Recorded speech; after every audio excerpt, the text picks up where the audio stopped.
Woke up feeling refreshed and blessed. Hold on. Let me get back to it. Save.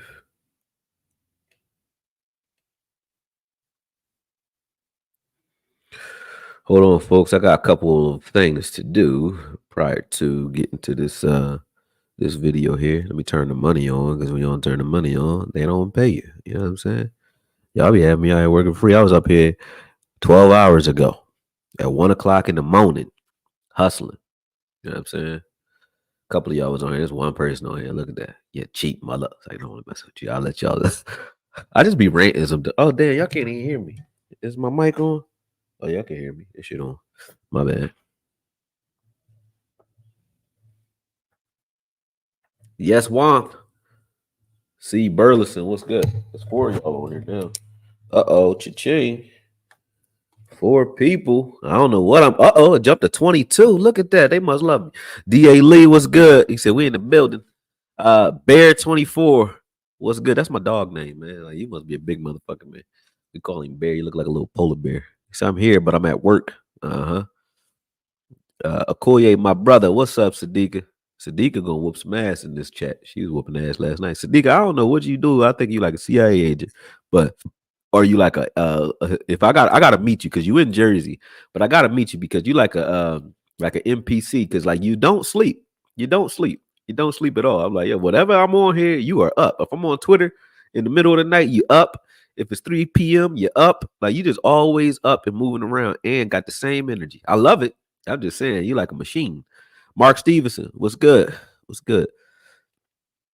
Capital 804. He said, Koye, what's up, brother? One of your biggest supporters here. What the fuck going on with Jerry and the boys right now? To be honest with you, now see, in this generation, it's hard to speak the truth because people have their own preconceived notions, their own confirmation biases, and then they have these little vacuum pockets of whatever their echo chamber may be, their echo chamber of choice. So when you come and speak the truth, no matter how unlikely it sounds, when you speak the truth to today's folks, they come at you like a bat out of hell.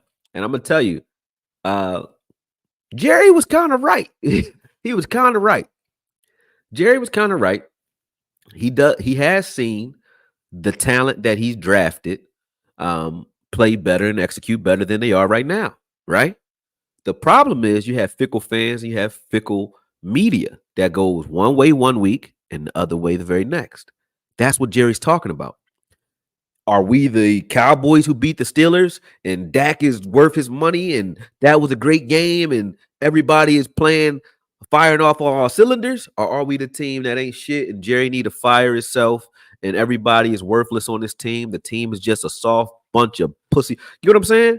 So that's what he's talking about, right? And then you got a guy that has a microphone, like me, in his face, questioning decisions that he's making behind closed doors under full evaluation that we will never see, right? Now, we could disagree with that stance, but let me tell you why he makes sense. Let me tell you why he makes sense. And this is going to hurt a lot of people's feelings, even some of my fellow content creators. We are too wishy-washy. Maybe myself included. I ain't gonna point fingers. I'm gonna just say we. It's gonna be all inclusive. All inclusive, just like the trips to Jamaica. You know what I mean? With or without your wife. It's all inclusive. All inclusive. You know what I mean? You might want to go to DR. It's all inclusive. If you know what I mean, you know what I mean. If you don't, then it is what it is. But you know what I'm saying. Check it out. The same people who love these players in the draft, right? Who say, hey, these guys are talented. Hey, Guyton might be something. He was with Duke Merriweather. I said it. A lot of people said it. They look good, right? Hey, Cooper Beebe, BBL Drizzy. Let's get it, right? All that. Zach Martin. Stills worth his money. We all evaluate these players and say that they are top talents, especially when we're arguing against other teams, fans, right? Like CeeDee Lamb versus AJ Brown, those type of conversations, right? Well, CeeDee Lamb is talented, isn't he? Did Jerry draft him? He did. Dak is a 4th-round draft pick that is better than Deshaun Watson, who was the 1st-round draft pick of that draft class, and Jared Goff. I think he's better than both of them. Isn't he? Isn't he? So does Jerry not get credit for that? He don't get credit for that. Only gets credit for the lack. But when you're looking at it from a positive point of view, you just act like these people just appeared out of thin air. Or we say, hey, let's thank Will McClay. Well, did Jerry hire and keep Will McClay?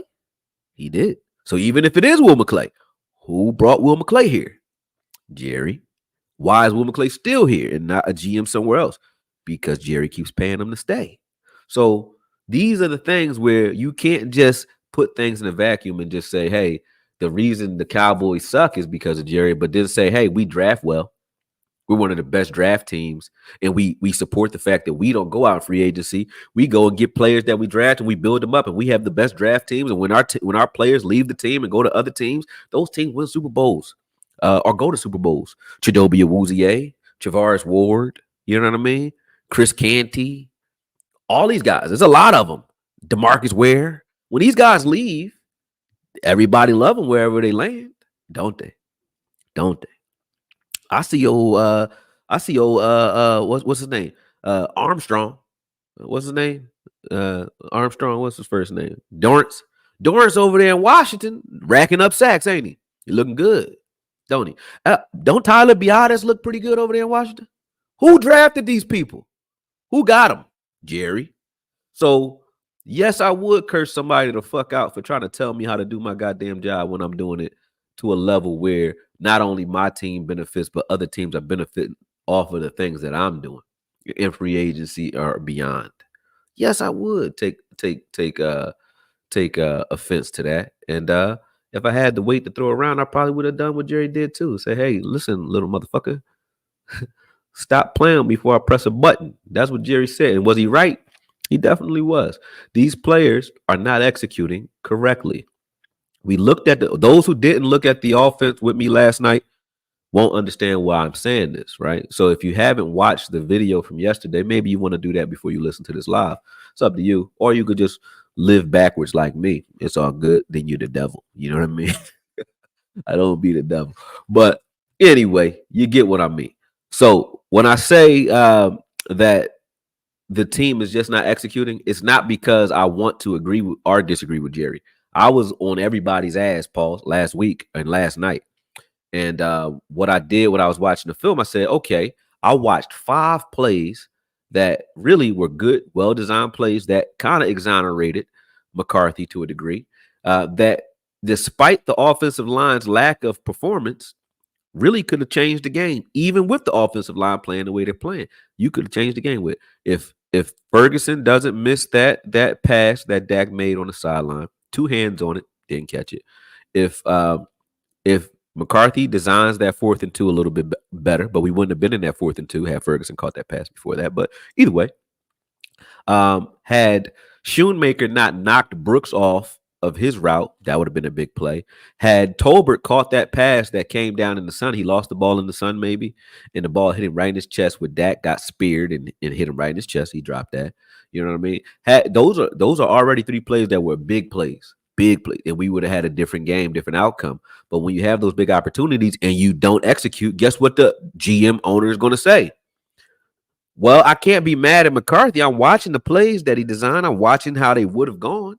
And I'm watching them not happen. Not because they're not open, not because they're discombobulated, but because they're not executing. They had to execute on those plays. Now, I did give blame to everybody, and I think Jerry is doing the same, but you have to be balanced and fair in your assessments. I think that's what he's trying to be. I don't know Jerry. Jerry don't pay me. I don't work for 104.5.3 The Fan. Y'all don't even pay me. I don't work for you either. So when I'm talking, not that I'm superior, not that you have to listen, but I'm not saying it from any place of any other motivation other than this is what I truly see as being the truth at this moment. Could that change? We all contradict ourselves. I look to contradict myself because if I trade this fact or this truth for another, that means that it's a superior truth and I've got more information, you know what I mean? More data. And now I'm happy to change. But right now, what I've been watching, this team is undisciplined. That is on McCarthy, and they don't execute consistently. That is on the players. That is on the players. If Dak hits you in the chest with a ball, catch it. Hey, Zach Martin, if you asked for an extension last year and you want to continue playing, Fucking block. That's why you are supposed to be one of the lineal right guards of all time. Show me. Still, you just got a check 2 years ago. Show me. You know what I'm saying? Hey, CD, shut the fuck up on the sideline. Why are we hearing more talk about what you do and what you might be lip syncing on the sideline than we do about your play? Shut the fuck up and play. That's all I'm saying. It should be at least equal. Like when Antonio Brown was acting wild, he acting wild, but he's scoring wild too. He's executing and acting wild. Hey, DK Metcalf, he just cursed the fuck out of his offensive coordinator. He snatched the head set off. So see, he's not doing nothing that bad, but it looked bad. You know why? Because your play is not outweighing it. You got to execute, buddy. And then people will shut the fuck up about what you might have said to Dak. Nobody cared what you said to Dak if y'all won the game. They wouldn't have said jump ball 4 or fuck you 4. They wouldn't have said none of that. You know why? They'd be like, whatever. They had a little tiff on the sideline, and then y'all would have laughed about it at the end of that game if you won. But when you lose, they're going to turn that into news, right? Because your play is not outweighing the shit that you saying. That means shit to get off the pot. That means you bullshitting. Not just CD. Hey, Tolbert, you want to be a number 2 receiver? You was happy you was giddy because you caught that last pass in Pittsburgh. He did follow it up with a good back shoulder fade catch. That was good. But hey, when I drop it in the breadbasket, when I got somebody 54, whoever that is from Detroit, barreling down on me, and if I'm Dak and it dropped in your chest like that, catch that shit, bro. Catch it. Or go back to the bench and shut the fuck up. Excuse my French. So there is a lot of that happening. But these guys are talented. And the scheme was working in that game. It was the execution. If there was no one getting open and there were no opportunities, then I would say the scheme is bad. I saw opportunities. I did see 2 plays that I called Mike McCarthy out on. The interception that Dak threw to Branch in the end zone was solely because of spacing on Mike McCarthy's part. He had Tolbert run no route. So that didn't threaten Branch at all, to the point where Branch literally stood still and watched Tolbert. And then he saw the post corner route coming behind him, and he just flowed up under it. Why? Because he had no other responsibilities, because we didn't force him to move to the flat and have to guard Tolbert at all, because Tolbert, literally, they snapped the ball. His first step was backwards, and he stood still on a smoke screen. That was dumb. That was just a dumb play design. I didn't like the play design. Well, not where it was. You don't do that when you don't have space behind you. There was no space. So there was a ceiling on the route, meaning CD can't gain more depth than necessary to make sure he's outrunning whatever recovery Branch could have underneath. He couldn't overrun the trail technique that Branch was able to play due to the fact that he could disconnect from Tolbert due to the lack of spacing. Those who watched that video yesterday, you got a PhD level of visibility into why that play did not work. And then the 4th and 2 play where there was no motion. What we saw is there was a lot of motion in this game. He did, and every time they ran a motion, I don't know if that's Dak not doing it because he has a lack of time when he gets to call in, or it's because it wasn't called in. But either way, the motions were the craziest thing in the game that were working. So the 3 things that I called McCarthy out on was the 4th and 2 to Turpin, that interception to Branch, and the fact that he was inconsistent in his play calling, meaning you see something that's working. Every time you had motion, every time there was motion, there was a completion or an opportunity for a big play that they just didn't execute on maybe. But I could see what was happening, and it was good shit. So I ain't that mad at McCarthy. I'm just mad that, hey, you got to get a little more consistent. But no coordinator is perfect. None. Not a one. Is he as creative as Ben Johnson? No. Ben Johnson was getting linemen open all day. I saw like 5 different routes to offensive linemen. I ain't never seen that in my life. But what was happening? They was getting flags on almost every one of them, but they were still called. You know what I mean? But they weren't executing on those either, right? So no offensive coordinator is perfect. But as long as I can see what you're attempting to do, I give grace. And I can see what McCarthy was attempting to do. Okay. When you get to the run game, and this is before I get into defense because I'm about to do defense right now. But when you get to the run game, you say, hey, there was no run game. Okay. When you got the entire offensive line, Tyler Smith included, allowing themselves to get run through like wet paper or wet tissue. I don't care who you got back there. They ain't going to run the ball that well. We had one play, literally one play, where I saw us actually push their defensive line five yards back. One time. They did that to us consistently. So who you think gonna run the ball well? If the trenches ain't right, your team ain't right. Our issue is not skilled players. Our issue ain't even the trenches. We have the talent in the trenches. We have it. They're not applying themselves physically enough. They're not physical enough. They're not consistently anyway. They'll do it for a play or two. But I got fighters that act like that sometimes. They got to get punched in the mouth before they start wanting to fight hard. And that's what it looked like for us. But sometimes you get punched. The problem with that methodology, because everybody think they're Incredible Hulk. I'll be like that, like, yeah, if you hit me, I'm going to do it. Yeah. But sometimes when people hit you, that first punch will knock you the fuck out. And now you don't get a chance to counter. You don't get a chance to recover and get angry and fight off of emotion and spirit because they knock the shit out you with the first thing they hit you with. And that's what's been happening. We get deflated early because we're not relying on professionalism and cold-blooded skill. We're relying on emotionalism. And if it ain't there, if you come out emotionally flat or some of your emotional leaders ain't right, you ain't right as a team. You can't rely on that. Can't rely on that. At some point, you just got to be professional. Know your job, know your assignment, do your job. Kendricks was out defensively. We're going to look at what that caused. Because on the other side of the ball, I'm not that mad or surprised as Zimmer either. Okay? You got Micah Parsons out. You got D-Law. First off, before the game start, if somebody told you, hey, Micah Parsons is out, you're like, damn. Micah Parsons and D-Law out. You're like, damn. Then you're like, Kendricks is out. Shit. Then Bland is out. Okay? All those guys are out. Then Nealon is gone. Like, hey, you got KJ Henry getting a sack in the game, and he just got signed. Who the hell is he? Right? So if you told me that before the game that the defense was going to struggle, and you told me that was what I would say, even if you hit the simulation button on Madden, it would have been an L. You're like, L. That's an L. Simulate the game. L every time. You know what I'm saying? L. Now, could Zimmer have schemed it up in a way where this team could have maybe survived a little bit? Yeah, I think that would have been with the offense's help. And I think the offense has the problem with the offensive line. I showed all three of the first drives. There was good stuff happening on those drives, regardless. But when you're behind the sticks all the time, you ain't going to run the ball well, nor are you going to give this defense enough time to recover or hide them. This is a defense that's so hurt right now. You want to hide them by being full throttle offensively. So I'll give the defense's performance more credit for Kendricks being out and the lack of offense, because the offense scores. You got to realize when the offense scores, like if we went up 10-7 with that interception by Dak, we have momentum now. If we stop them defensively and then we go up now 17-7, now guess what happens? Jared Goff has to become a passer, and now you have opportunities to do some things. You don't get those opportunities when the offense doesn't apply pressure to the opposing team's offense.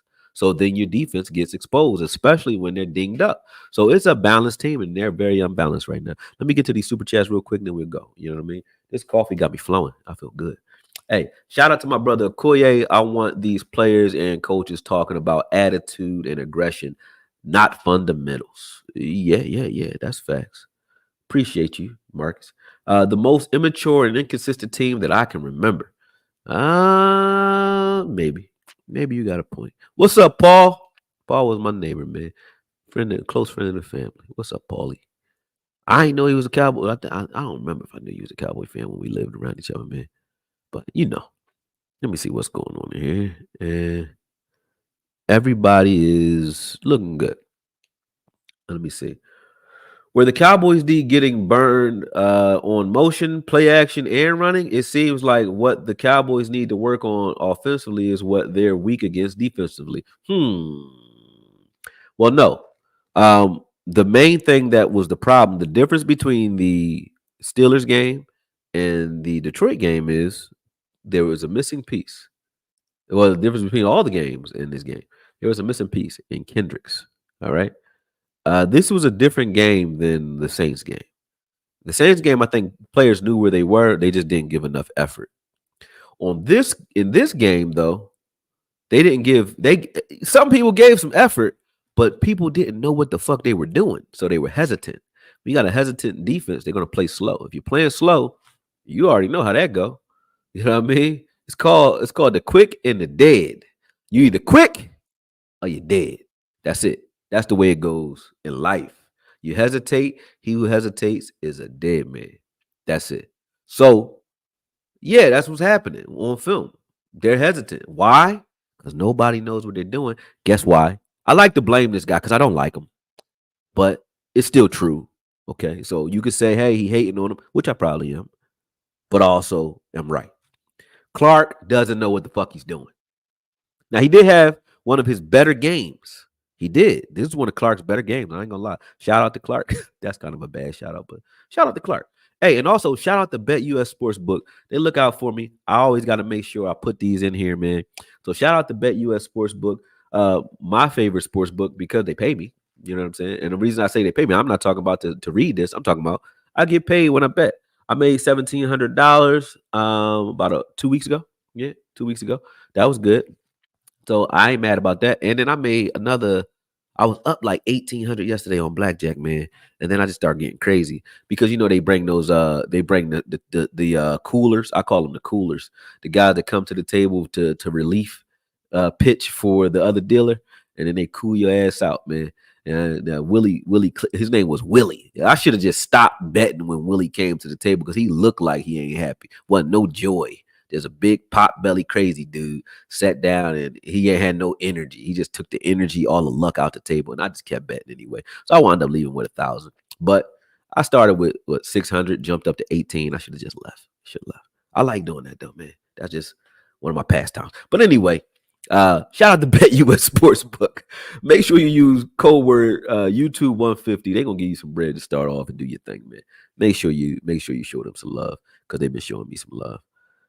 You said where your cut, Sadiqa? Listen. I'm just trying to make it out here. You know what I mean? Can I get some bread? That's all I'm saying. I ain't, you know what I mean? I come do this joint for free, for real, for real. I made my little quick $20. I thank you two for giving me them $10, but I ain't seeing the little $500, $50, $100 super chats other people be seeing, man. And I ain't hating. I'm like, hey, get your money. But if I was seeing that, maybe this would be what I do all day. But I don't see that. I see like, yeah, I could put some gas in my car this month. Thank you, YouTube. You know what I'm saying? But without further ado, let's look at it because I haven't looked at the defense either, just like I didn't look at the offense yesterday prior to the live because I want you guys to get it raw and uncut, and I want to see it raw and uncut. So there is no editing in what I'm going to say. Whatever I'm going to say is what I'm seeing right there live, just like you. And you know damn well I ain't lying or fraud when I say that because you was there. You know what I mean? So let's do it. We about to look at the defense. This is gonna hurt me more than it hurts you. I'm pretty sure, but I'm gonna do it anyway because such is life, Such is life. Hold on a second. Let me get over there and share that screen, and then we can go from there. Boom. He said, hold up, Okoye. You agree with Jerry? Yes, I do. You want to know why? I'll tell you in a minute. Let me reiterate that so that you can understand, right? And then we go from there. Hold on a second. Hey, Davey, do I agree with Jerry? Do I agree that a person on the radio shouldn't be able to assess how good a GM I am? Yeah, I do agree with Jerry there. Do I agree that Jerry is been the GM and he has to get the credit for drafting well, just like he gets the credit for not drafting well? Yes, he does, Davey. Why? Because you can't be wishy washy like you, Davey. I know you wishy washy too sometimes. We be whoop my ass when it comes to Zeke. I get you on that. But did Jerry draft Zeke when Zeke was good? I think he did. Did Jerry draft for Fredericks and Zach Martin and Tyron Smith? Did he have Tyron Smith on a contract that kept Tyron Smith here for goddamn how long? Yeah, he did. Did he draft Tyler Smith, who we love? Yeah, he did. Did he draft Cooper Beebe, who we love? Yes, he did. Did he draft Tyler Guyton? Yep. Every player that you like, Slam Williams, everybody that you lowered over. Did he go get Micah Parsons, who was a player who set out for his entire senior year and still came in as a linebacker that played top 10 and now looks like the most talented defensive player that we've seen? He's not the best because he's not producing, but did he do that? He did. He did do that. Wouldn't everybody love to have Micah Parsons? They damn sure would. But who got him? We did. Didn't 11 teams or 10 teams pass up on him because he sat out for a whole year? They like, hey, he's a middle linebacker. When was the last time you seen a middle linebacker go top 10 at that? I don't remember. Do you? Do you? I don't. I think the best middle linebacker of all didn't go in first 3 rounds. What was that Ray Lewis? Ray Lewis, a little man. He ain't even go top 10, right? That's how good Michael Parsons is. And he don't even fucking play linebacker. He play defensive end now. And we think he better than people be talking like he up there with LT, right? Did Jerry draft this man? He did. He did. Okay. So what I'm saying is, why would a person who's done these things think he needs to fire himself? He's not delusional. He's not delusional for thinking that. And why would I be answering? First off, I'm just a content creator, right? But when I look at content and I say, hey, this is what's happening on this play. I'm not an elitist. I just know I watch so much film. I watch more film of these players and plays than the players because the players have to watch whoever they're about to play next week. I don't. I can go back to last year and watch more film. I could watch what they were doing 2 years ago. I could watch what Garrett is doing, and I do that, right? So I know when I say something, it's not because I'm some football pro and I'm just an elitist. It's like, nah, I know I've put in the work that you haven't. So would I argue with one of you about what I'm looking at on film? No, because you ain't gonna do what I'm doing. Probably because you got a regular 95, and I'm not mad at that. But you're not gonna do it. So why the fuck would I argue with you? No. So Jerry is saying that to the radio guy. Like, why the fuck would I be arguing with you? Who are you? That's not your job. Your job is to sit on this radio and hug that mic. No diddy. You know what I mean? So I do agree with Jerry on that. Do I agree that he meddles? Does he meddle a little bit too much? Maybe. But again, if I paid for a team and I'm drafting players and I want to say, hey, I think this player should play, I probably gonna say it too. I probably would do it, you know. But for everyone who hates that but loves the players, it don't make sense. Because who brought these fucking players here? Why are they here? Do you like CeeDee Lamb? I do. Do we say CeeDee Lamb? Does Devontae Adams, who we think is one of the best receivers in the game right now, say CeeDee Lamb's top 5? He does.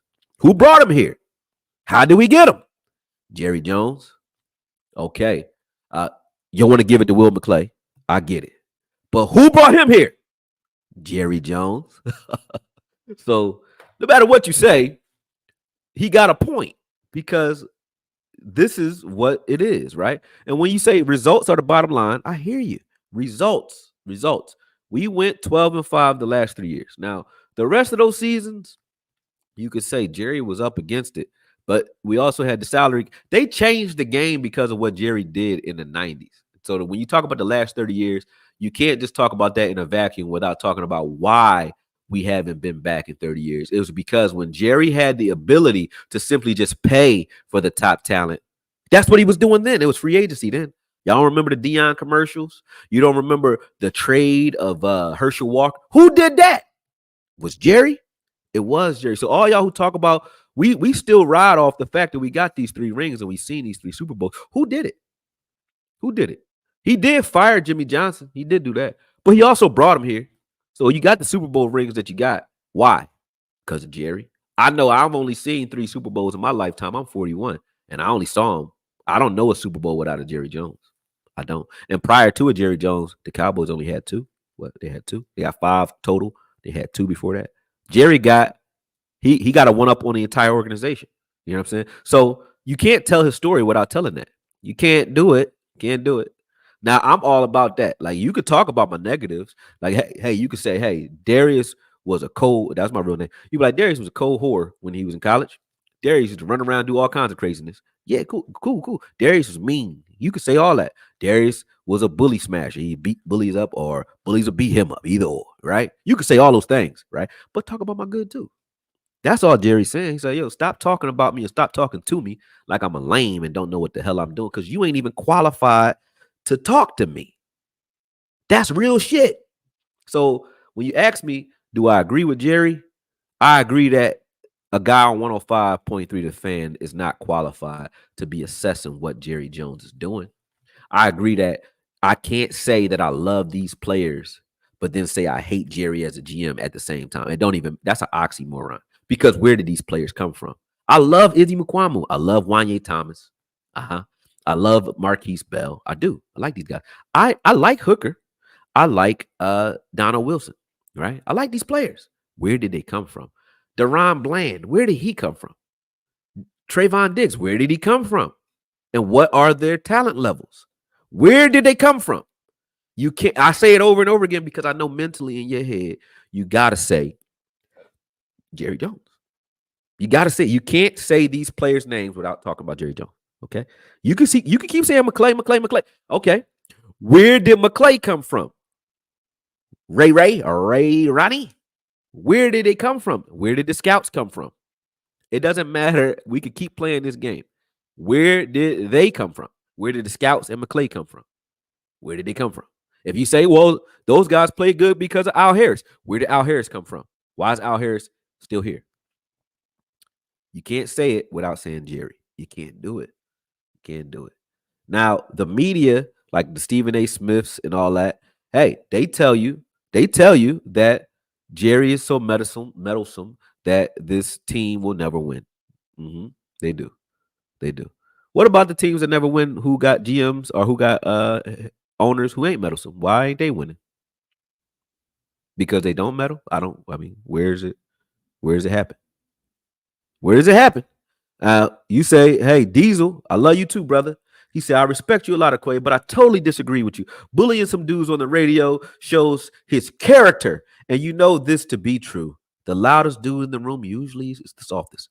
Oh, Jerry, how often have you seen Jerry bully a person like that? And then listen. Here's the thing. Muhammad Ali talked a lot of shit too. And he's still the greatest, ain't he? So you're wrong there. And I talk a lot of shit. I know I'm good at what I do. Everything I do. That if you can do it, it ain't bragging. So at the end of the day, if I hire you, and who owns 105.3 The Fan, I'm pretty sure it's Jerry. I'm pretty sure. No, hell no, one of my subordinates is not about to fucking criticize what I do to a point where he gonna keep pressuring me on the questions like I'm being interrogated after the loss. I'm pissed off about the loss too. You know why I said I wasn't mad about that? You know why? Because it showed that Jerry is not blind, and nor is he okay with what's going on here because he's pissed off too. Because Jerry hasn't done that before. I haven't seen him do that to anybody. So for him to do that, it lets me know Jerry ain't dead yet. I liked it. It showed some spark and some spunk. Like, give me some energy. Show me that you give a fuck. You know what I'm saying? That was good to me. That was good to me. Now it's funny. It's making content, but that's real shit. You know what I mean? I've had people. I just did a fight where I had a bunch of people working for me who think they're about to tell me how to do my job. Sometimes you got to pop out and show ninjas. You know what I'm saying? That's the truth. Now, you could disagree with Jerry coming at the dude on live. You could disagree with that. You could. And that's okay. But I don't look at Jerry as a lame GM the way most guys do. And then you have guys standing on his property saying fire the GM Jerry Jones, right? And then everybody that made the news, and then you got people carrying that, and now they think that they think you're weak, and they think you can disrespect you into your face. You could be a GM, you could be a football player, you could be a nerd, you could be anything you want to be, but you're a man first, or a human being, even if you're a woman, right? Ain't nobody about to disrespect me to my face. You about to get it all. I don't care if you right or not. You ain't about to disrespect me to my face, man. Stop it. So that's not bullying. What was it when the dude was like he had him on the line of questioning like this was the devil's advocate or something. He's Keanu Reeves. The fan asked questions. The fan would ask Jerry, qualified or not. The hosts are just doing their job. Jerry shouldn't attack the messenger. Sorry, I didn't know what the abbreviation for attack was. But Jerry shouldn't attack the messenger. Just tell the fans he doesn't want to play hindsight. I get you. Jerry should control his emotional outbursts. But like I said, I don't see very many. I usually see, and we all usually see, don't lie about this rebuttal. Jerry usually is giving the salesman answers when it comes to situations like this, right? And if he would have came out here with that same old sales pitch bullshit, I would have been upset with Jerry. The fact that he came out and did that, I don't like the fact that he threatened the guy's job, but I like the fact that he's angry. That's what I'm saying. So if you want to, you could be right and wrong at the same time. Like I might be wrong in my reaction, right? But right in the energy and the space and the mind frame that I'm in. You know what I mean? Like I might over defend myself sometimes. Like y'all seen me defend myself against other content creators, and I've overdone it at times, right? Y'all see, y'all. I don't gotta name them because I don't want to. We're friends now. I don't want to bring up old beefs, but y'all seen me beef with people, and y'all seen me tear people new assholes, right? And I probably overdid it, right? But I wasn't wrong in defending myself. You know what I'm saying? So I can relate to that. I can relate to that. So whoever asked me, was Jerry right? You could be right and wrong in your reaction at the same time. So if you want to say he shouldn't have threatened that man's job on TV, I'm not gonna argue. You can be right. I don't care about it, but I'm not gonna argue with you. You got a point if you feel like it. But at the same time, I like where his headspace is, which is an angry Jerry. When you're angry, anger is probably one of the most effective emotions that a person has because it gets shit done. Get mad. I said this while the game was on. Anybody who watched the game with me knows I said, get angry. Jerry must have heard me because he's fucking angry. So excuse my French, excuse his, but yeah, no, you're not gonna throw shots at me to my face. I'm sorry. Now I'm gonna have fun with him on some memes. I'm gonna create some stuff. I'm gonna share it. It's all in good fun. But I like where his headspace was at there.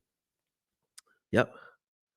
Yep. You said Jerry thinks Zeke can still play, but let Cooper go. He wouldn't sign Derrick Henry. Jerry isn't a good GM because he didn't sign Derrick Henry.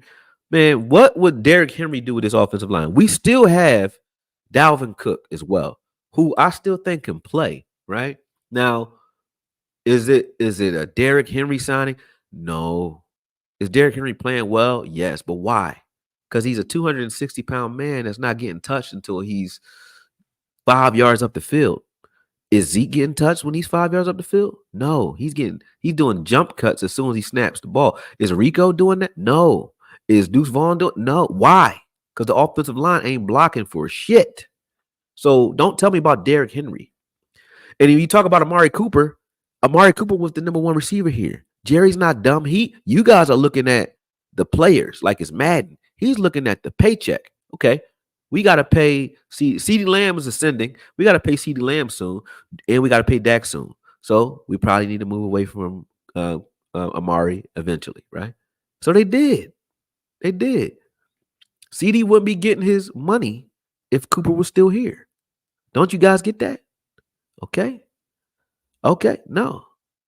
You said, I'm not mad at signing Derrick Henry. I'm mad at Trey Lance getting $5.5 million to do absolutely nothing.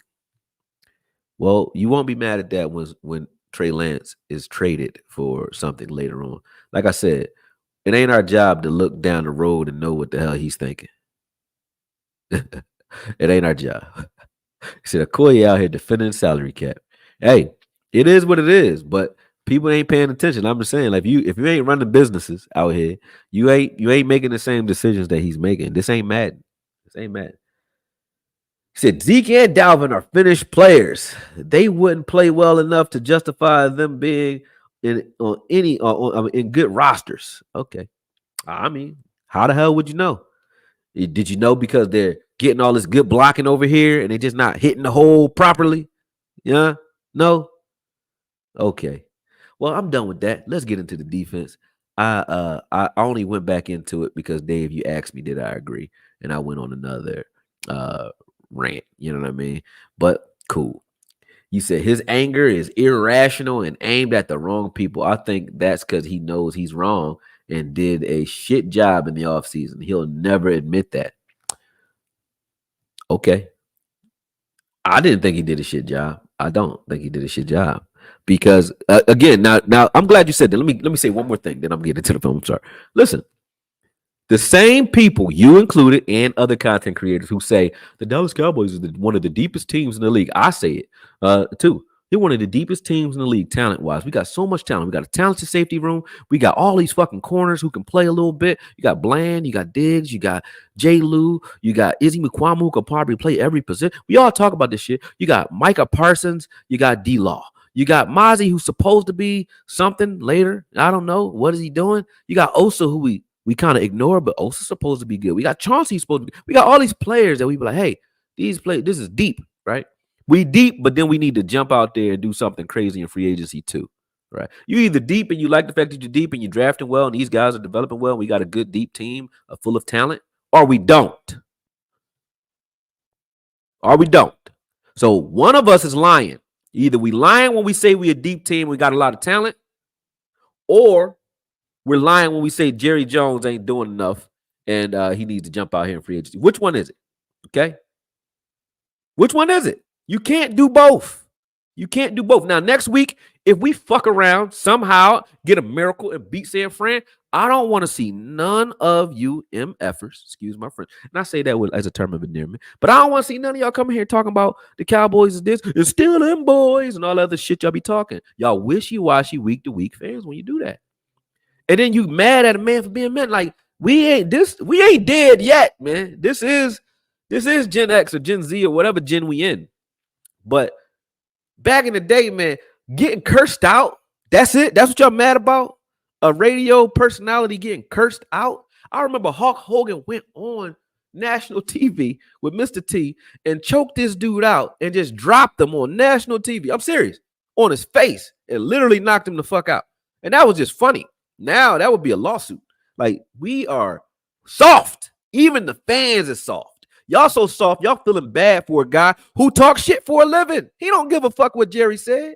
Y'all do. His feelings is hurt. Y'all mad because a radio host's feelings is hurt. And Jerry is throwing around his check. If he wasn't a guy that threw around his check and acted the way he acted, we wouldn't have the Super Bowls we have. Jerry being the asshole that he is, it might not be fun. It might not feel good, but it's fucking necessary. What y'all talking about? Y'all soft. Y'all soft. Everybody talking that. You soft. You could never, ever walk around where we walk around at. Because you couldn't go down the street. You soft. How you mad about somebody getting their feelings hurt? People should get the shit slapped out of them. You know what I'm saying? We had Leonard Little was playing ball. Yeah, I ain't even gonna say what he did, but we had people who was catching bodies back in the day, still playing every weekend. Y'all talk about LT. LT was doing lines, straight lines, line dancing his way to the field and balling. Reggie White was a preacher that'll slap the shit out you, dog. You know what I'm saying? What's his name? Trent Williams, or the dude 71 who played for the Washington Redskins that play for San Fran right now. I remember he punched Richard Sherman in the mouth. I like that shit. That's why I watch football. I don't watch football to make people feel good or because it feel soft and nice and comfortable. It's a vicious sport. I don't box because that shit feel good. I like hurting people. For real. I just want to do it legally. That's all. I don't buy guns for target practice. You know what I'm saying? Y'all are soft. Stop talking that shit or stop watching football because that ain't what it is. I ain't like Roy Williams because he can cover. I like Roy Williams because he'll knock the shit out of you. So if you just talking shit, I don't care about that. Des Bryant talk shit. You know what I'm saying? Charles Haley talk shit. Everybody talk shit. I don't care about that. T.O. talk shit. Talk some shit. But play ball. Muhammad Ali talk shit. Mike Tyson. I love Mike Tyson. Mike Tyson talked the craziest shit I ever heard anybody talk. Marvin Hagler talk shit. Talk your shit. But back it up. That's all I care about. Now, Jerry, mad, you want to talk shit to the radio host, boy? Cool. But now go do something with that anger. That's all I want to see him do. Now, let's see what he does with the pissed offness. But to keep saying, he was wrong. He was wrong. That was wrong. Don't do that, Jerry. Y'all soft. Y'all soft. And that's why the team's soft.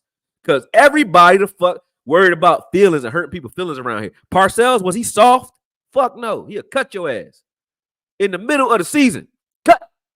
You was a second round draft pick? Cut. Axe, you don't think I remember? Axe, what was his name? Derrick Ross. Derrick Ross from Ohio State was a hell of a corner. Had a rookie season where he had 5 interceptions his rookie season. He threw a towel at Bill Parcells because Parcells was cursing him out. He threw a towel from his waist at Bill Parcells. He was fucking cut. That's y'all. That's soft. Y'all soft. Y'all scary, man. Y'all scary, man. Scary. Greg Lloyd. That was one of my favorite outside linebackers, man. He was trying. He'll tell you, I'm trying to hurt you. Bill Romanowski broke his own teammate's jaw. This is the sport that we watching, folks. Aiden Hutchinson just made a sack and his leg had gravy pouring out that bitch. Why? Because this is a violent, vicious, nasty sport. I've watched people break their backs. I watch guys get CTE and die. And guess what? I'll watch it again next week. You know why? Because I like that shit and I ain't scared to say it. Y'all are. Stop being soft. Spence. Oh, Spence, this is my man. So Spence grew up with me. He knew me since I was 13 years old, right? He know what's up. We grew up here.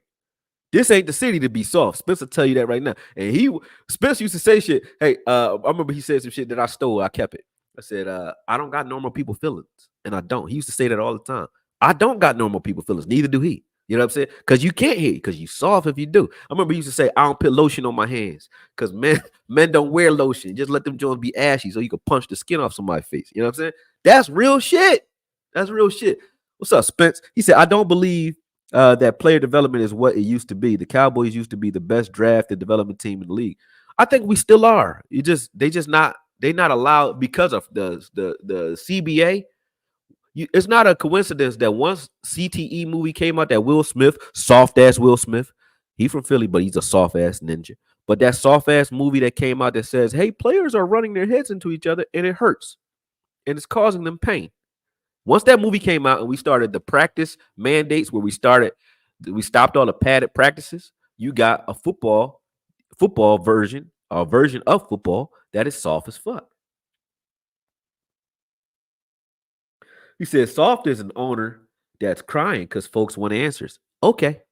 All right. That's see, you a prime example of, and I thank you for the super chat, but I'm gonna use this $2 minute to talk to you about yourself. This is the problem with this generation, in my opinion. You know what I'm saying? This is the problem with it. We like to redefine things too much. What's a woman? You know what I'm saying? I was only joking. That was a rhetorical question. But what is a woman? That was a rhetorical question. We can't even define that because everybody redefining every fucking thing. You know what I'm saying? Soft could be that if you wanted to be. Okay. Soft could be that if you wanted to be. Hey, he said, Koye, don't delete this video because we know Jerry Jones won't do anything and you will backtrack on Jerry. I've never backtracked on Jerry. I like Jerry as much as I liked him before, right now. Which I'll tell you this truth. I don't give a fuck about Jerry Jones.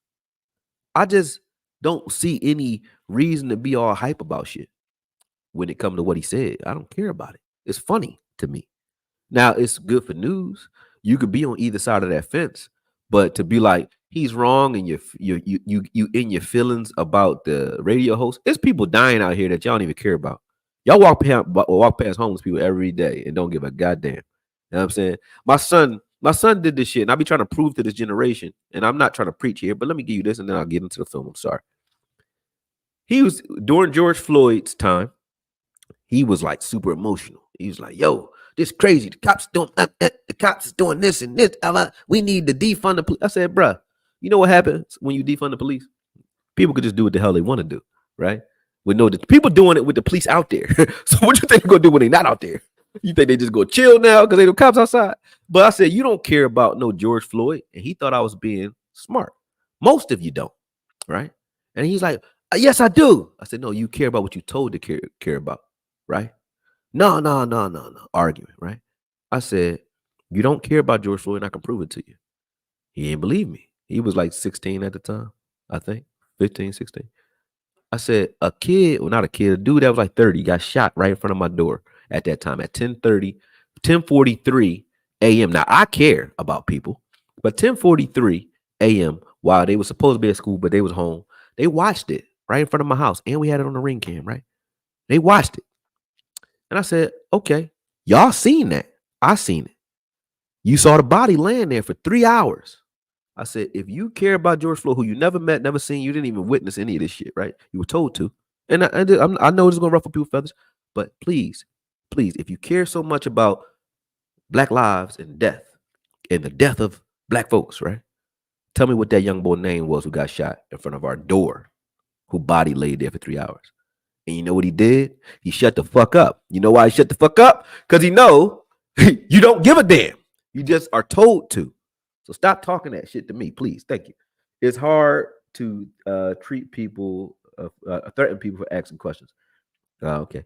All right. That's it, though. I ain't talking no more. I'm going to the film. Y'all got me on my rant, so go ahead. Y'all got some sound bites out of that, hopefully. All right, but let's go. I got about an hour before I got to pick up my daughter, so we got to get through this film. All right, let's see what we doing up front. Off the snap, I'm gonna pause just to see. Boop. Good push so far. I think Lawson got sealed inside, but you see the scrape exchange from Martiste. He has to get over the top here. He does an okay job. Diggs, he does what Diggs does. You know what I mean? He ever so gently rolled ball out of bounds. But that's not where the problems like shook up at or started at. Let's see where we at here. What's going on? I want to get to the big plays, so we're gonna jump around a little bit. That's where you want Jared Goff at in the first place. You want Jared Goff having to play quarterback. Now, okay, what are we in here? Y'all gonna blame uh um Zimmer for this right here? You gonna blame him for this? Let's see what we in. All right, we in cover one, it looks like. Cover one. Let's see if we get a blitz underneath. We do. Yep. Cover one, and both linebackers are blitzing. Do they get home? No, because you see, I call this heat seeker. This was Overshawn's playing heat seeker coverage, meaning he fakes the blitz, and then he jumps into the passing lanes, into the hot route lanes to try to take away the short shit. That's good. So you forcing him to throw a deep pass. Now you see in the middle of the field, you got Hooker who's covering this post across the middle. So it's 1-on-1 outside. Jared Goff has enough time to sit back here and locate this. And number 27, whatever his name is, Awari or Okwari, whatever his name is, he's in good position. All right, he in good position, but he just lost. He didn't have good discipline. He's not Dayron Bland, but if that was Dayron Bland and you throw that pass up there, I would say the scheme looks pretty good. But Dayron Bland is injured. If that's Diggs and you throw that pass up there, I would say the scheme look good. You know why? Because this is what you want. You forced him. He can't throw the ball short to any of that short shit that's going on underneath because everybody's double teamed underneath, and you have a double team in the middle of the field. There's only one place to go with this football. So he forced this ball to the perimeter, and that's good cone coverage. 27's in good position, but he ain't got the ball skills of Bland, Diggs, or any of those guys. And this is what happens to you when that happens. Now, would you say that that's a scheme problem, or would you say that's an execution problem? I would say that's execution right there, wouldn't you say? So when I say that, I mean I'm not making excuses. That's poor execution on the corner's behalf. Motherfucking Clark, what are you doing? Watch Clark on this play. I don't know what Clark be doing, man. Watch Clark. Clark, you blitzing. Now, maybe he's playing man. That could be the only reason I could see you struggling with Montgomery like that. Like, stop holding on to him, try to get around him. Watch what he does. Boop, keep going. Why are you stopping there? Look, he ain't trying to get around this man. Clark, what are you doing? But either way, completion. Fluky pass because it was good. Like I said, that was good. Scheme-wise, that was okay. I'm not mad at the scheme. Everything looked okay. Like everybody was covered. But they made a play offensively. Cool. Look at Clark here, man. Come on, Clark. There's no pass rush. I wonder why. Maybe it's because Micah Parsons ain't there. Who knows?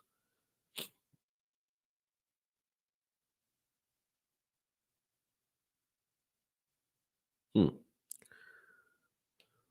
let's see this run fit again. All right. You see Chauncey? Chauncey's trying to set the edge here. He sets an edge.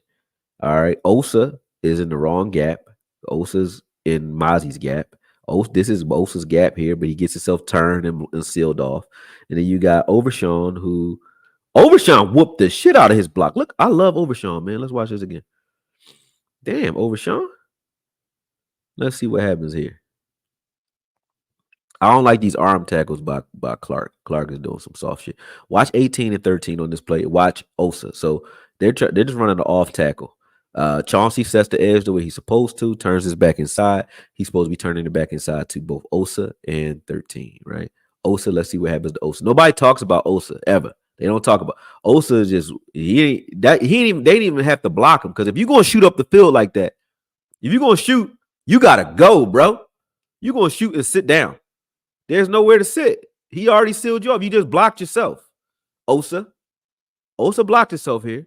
Let me tell you why. Because if you're going to go upfield like that, you don't break down in another person's gap. That gap is already covered by none other than Mozzie Smith. Look at this. The A gap is already, boom. Mozzie already in that gap. Osa, if you're going to go, you need to be diving at that guy's legs right now. You don't just break down right there. Now watch. Now take your eyes from Osa and look at 13. Let's watch what Overshawn does. They tried to peel off and block. Oh, boom. Overshawn ran right through that. And then let's watch Clark's off fast. Now Clark's supposed to be, he's kind of the wheel on this play. When you watch a nickel, the wheel is interchangeable. Whichever the strong side or whatever the action is on that play, meaning if they ran to our right, then that would make 18 or Clark kind of like the Sam, and then it would or even the middle, either or, and it would make Overshawn the wheel, meaning the cleanup man, right? But the cleanup guy on this one is Clark. Clark got himself blocked. Why? Because he hesitates. Even though this is one of Clark's better games, so I'm not trying to be, petty here. But this is what he was doing all last year. Boom. Hesitates, takes that soft ass angle, and then, does barely nothing. Nothing. That's not a linebacker, folks. All right, let's see what we got going on here. Boom. Now this run. Oh man, this is the one I wanted to get to. Soft as Q-tip guy. Is that something wrong with the scheme? I don't think so. I think it's something wrong with the execution and the way the players' mentality is. Now look how late they are. Now who is calling these plays? Who's the green dot guy here? That's Clark. If you ain't set, you probably ain't gonna play well 9 times out of 10. And let me ask y'all, do y'all see a set defensive line here? Y'all can call it excuses. Look, Mozzie even try to get people where they going. Look, he don't know what the hell he doing either. Look. Diggs don't know where he at. Overshawn and them don't know where they at. And if they didn't know where they was at before the motion, now you just seen the formation change. So now they got to move again. They still communicating. No one knows where they at. Now they set. All right, boom. Set. Boom. Mozzie pushed 5 yards off the ball. Okay, Clark is supposed to shoot that gap one way or the other. Mozzie has a double team. They did not peel off to go get you, Clark. Clark just got himself washed out there. Let's watch this. Let's watch it. So you guys tell me. Is Mozzie supposed to be getting pushed 5 yards off the ball? I don't think Zimmer called that. I don't think he called that. But even if he is, jump into, understand your gap integrity if you're Clark, right? You're supposed to be off that hip because front side of this play, you have who's over there? Overshawn. Overshawn's front side of that play. That's Overshawn's gap you jumping in. Watch this. Watch the gaps. You shouldn't see two players in the same exact gap. Overshawn and Clark are in the same gap. You know why? Because if Clark would have just played off the left hip of Mozzie, that cutback right there, he would have slowed this up. Either he would have met this blocker here, which would have freed Mozzie up to deal with a one-on-one, and it would have just been a log jam here, and then Marist could come in and clean this up. But when you go get yourself washed out, both Mozzie and Clark, and all of you are on the ground like some bitches, this is what's going to happen. That's what's going to happen, okay? So now we go back to this play, and let me ask you again, for those who say Zeke can't run, now let's look at what offensive lines really are supposed to look like when they're executing properly. Now you tell me Zeke is getting – now Montgomery ain't fast at all. Now you see what they just did too. They came out with a spread look. First it was in shotgun, so you get the right sub package, right? And then they come in and now they're in I form. Why don't we do any of that? But anyway, here you go. Now you tricked us into coming into what would have been, I guess, a soft look, even though we're still in our base defense because you see we have 3 linebackers on the field. So although the personnel was spread out, we had the right personnel on the field, right? Once they came into the right formation, we had the right personnel on the field. But right now, Clark is already wrong. Like I said, Clark needs to be off this left hip. He needs to be patient off this left hip, and he's not. He's not.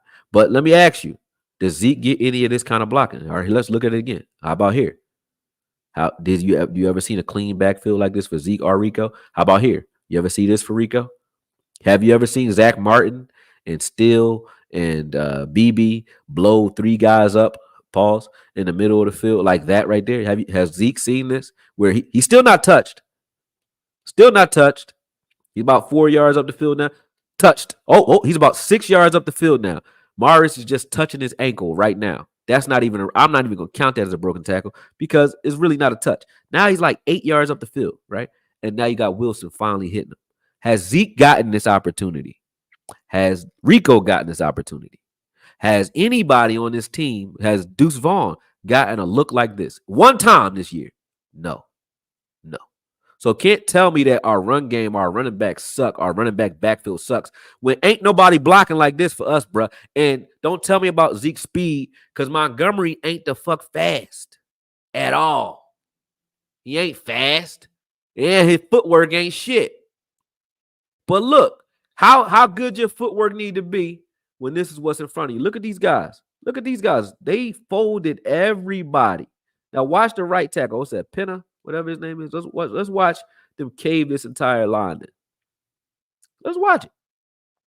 Watch 58 and 71. Watch them peel off to the left. And when they peel off to the left, they're going to cave everything in there. Oh, out. Boom, boom, boom. Everything. We don't get this kind of blocking. Don't nobody block like that on this team. Now, do we have the talent to do it? I mean, yes, but it still has yet to be seen consistently. We don't do that. So how you going to develop an identity on the ground when that's the type of block? We ain't getting that kind of blocking. If those who were up with me 1 o'clock in the morning last night knows that. Now look at this line right now. Boom. Nobody has beaten not one Dallas Cowboys in the backfield to force any kind of jump cut. Now you see Overshawn get back there. Boom. Overshawn slid in there and did his thing. I love Overshawn, man. That's my boy. Look at this. So, all right, let's watch the middle of the field. Linval, Joseph, and those guys. Boom. Watkins and Joseph looking pretty good. Now, you see what the difference between what I said Clark did versus what Overshawn is doing? You know what I mean? Now, Clark read the block in front of him. I mean, Overshawn read the block in front of him. And he said, okay, now because Overshawn made a decision, now you see Watkins is freed up from that double team because they're looking. Both of these guys are peeking. If Overshawn goes left, then the guy that's blocking Watkins right now would have peeled off and blocked Overshawn. If Overshawn goes right, then the guy who's blocking Overshawn right now peels off and gets a piece of him, right? But you got to make a decision. You got to be decisive. You can't be pussyfooting and waiting like you see on the front side where Clark is right now, right? Boom, boom. And what happens? He blew the play up because they actually played sound football. So again, am I coming at the scheme for that? No, that was good. That was good.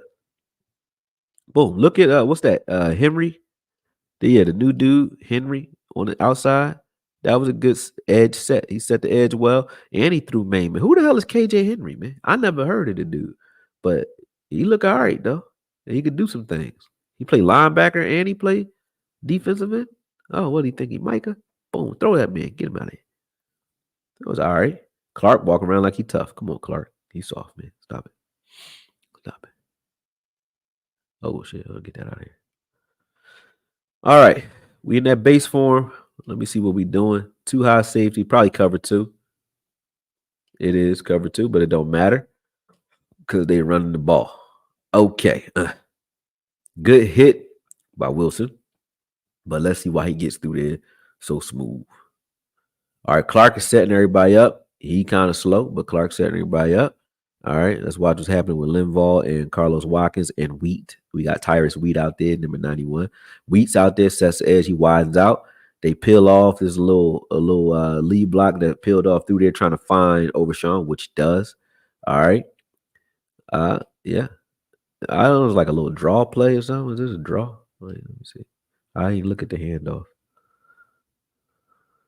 I don't like our formation here. Like our spacing, I mean, we spread out a little bit too much. Just gave him too many big lanes. Like, look, it's too easy, too many windows here. You got too many options, too much ground to cover for your defense. So I would say, maybe that's a scheme issue there. All right, Wilson makes the tackle, but that's not a play to like sneeze at. I'm like, all right, cool. But again, what don't you see on the Cowboys? Does Rico get this kind of blocking? Tell me. Point to the game, and I'll go to it. Oh, that was a little draw play. That's why. Okay, now I understand why everybody was back. Okay, that was just a good play design for Detroit. But look at the blocking. Look at the blocking. Look at the blocking. Look at the blocking. Look at the block. He still hasn't been touched. Still hasn't been touched. When have we seen this for anybody on our team?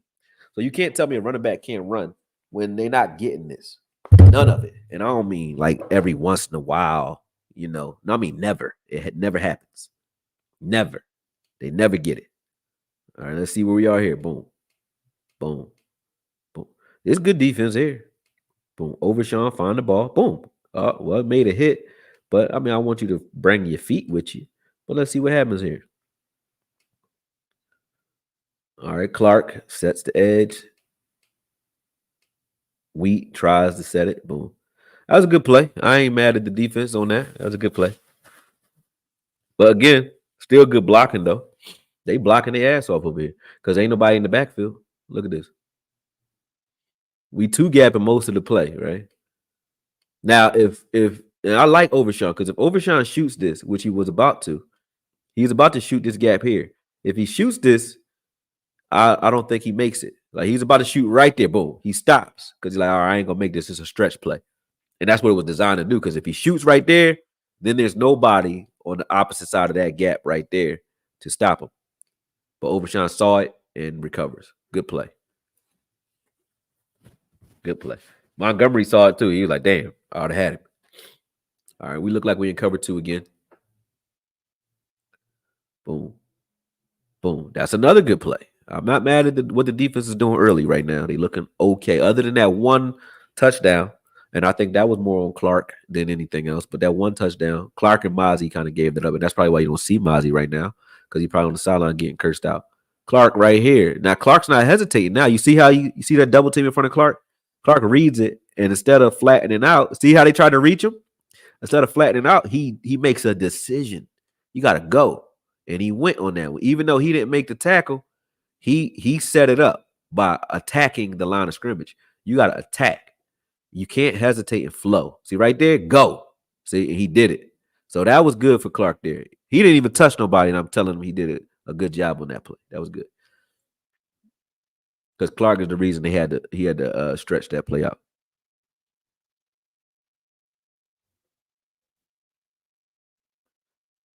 Boom, boom. Attack the line of scrimmage, which they did on that one. That was a counter. Good counter. You gotta realize you're dealing with Jahmyr Gibbs. Jahmyr doesn't ever commit to his first. He's not a gap runner. He's a counter tray, misdirection type of guy, shifty back. So you got two opposites. You got Montgomery who commits to his first gap. He's a one cut guy, and then you got in a north south runner. And then you got Jahmyr Gibbs who never commits to his first option unless it's just wide open. If he starts off going to the left, he's looking for the cutback almost every time. So you can't overcommit when you're dealing with him. See how they overcommitted automatically? You see Overshawn's already set. This is for Clark to clean up. You can't get yourself blocked out there, Clark. This is for Clark to clean up because you're the only man there. Everybody else is front side. You got to know you're the only man there. You can't get cleared out. Boom. Other than that, I mean, everybody, the setup was okay. You know what I mean? But, he got washed out. Both, who's this in the middle? I think that's Carlos Watkins. No, that's Linval. Linval is doing an okay job, but Clark, he need to be more north-south on this one. You can't choose a side right now, boom, and get yourself knocked out your gap. This is what happens when you do that. So again, Kendrick's not playing. Parsons not playing. It's guys who aren't playing who I think would look different in this defense if they were calling this defense. But again, they looked horrible. I won't front like this is good, but just saying I can see where the glaring weaknesses are here. All right, let's see this one. What's going on here?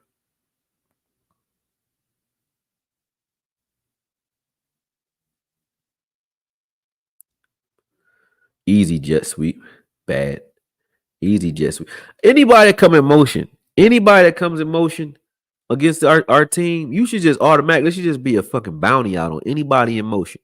If somebody, like, if you Chauncey and you see this guy jet sweeping across, man, your job automatically should be smack that man. Just smacking. You know what I'm saying? Every time. I mean, I would do it just for the fuck of it because you're gonna put him back here with me. I'm gonna just hit him so that you know not to do that shit no more. We don't ever do it, so the door is always open. You can always do it. You can always do these reverse motions, these reverse actions. Now, look at this. This is luck on our part because they didn't catch this. But look at this. Watch this. Now, Clark is setting everybody up, right? Putting everybody in position. Nobody knows what they're supposed to be doing. You can't tell me they know. Because look at that. Look, Clark is in the middle of the field. That's your man right there, Clark. Y'all playing cover two. So you got deep middle. That's your guy, Clark. And now they split that, but he dropped it. Luckily for you. But I don't even know. It's only one. It's a two-man route. How hard is it? It's a two-man route. You got to play zone like it's man. Like, be smart here. Look, boom. You watching the quarterback's eyes, but turn around and peel off to see who you see who's in your space. See who you guard. Don't just run around in space, because then you could be manipulated by the quarterback's eyes. Like, figure out who you're supposed to be near, and when he's in your zone, you follow that man like his man. You're not paying attention. Like, you just run. Look at that. You running around like you in a schoolyard. Look at this shit. That's dumb. That's dumb, folks. I'm gonna show you something real quick. Let me show you something. Let me share something. Move. I'm gonna stop sharing real quick. What?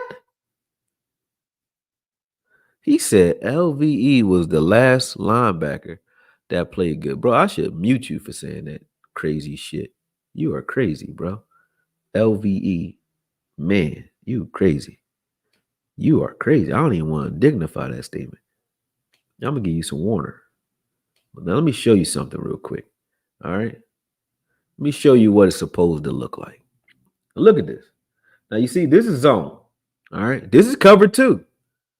You see what happens in the middle of the field? This is how you control the middle of the field. And I broke this down. I just didn't put it out. Because I'll just be doing shit. You know what I'm saying? I'm gonna just be doing shit. Let me show you. Oh, I don't think this is the broadcast footage. Let me show you what happens. What the one I broke down was. My bad. That's not it. Where is the Warner? Fred Warner. There we go. Boom. All right, boom. Let me use this one. All right, here we go.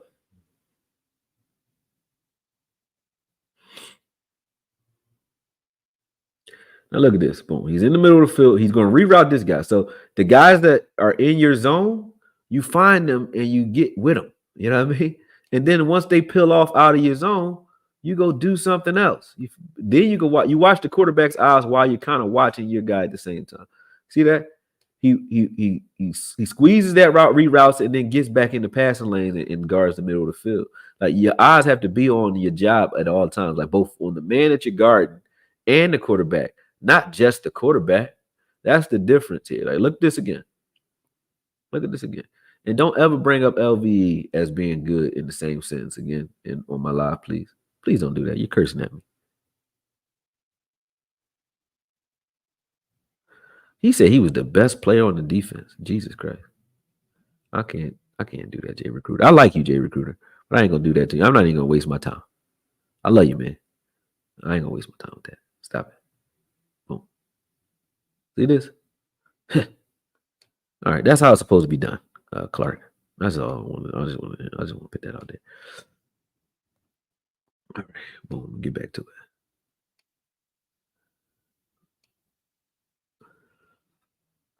Horrible.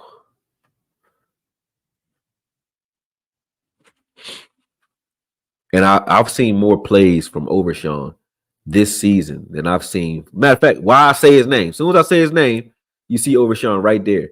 I've seen Overshawn make more plays in one sample of this season than I've seen in 3 seasons from LV. You talking about he was our best player. You crazy. You got to point to one game, because those games you'd be so excited. And I guarantee when I look at the stat line for that game, it would be like 8 tackles and a pass breakup. And you'll be like, he was the best player on the team. It's because when he's so bad that when he does his job okay, just like Clark in this game, when they do their job okay, you give them credit. They don't flash though. Flash players do it all the time. Like, look at Overshawn on this. Boom. I ain't seen LV do that almost never. Never.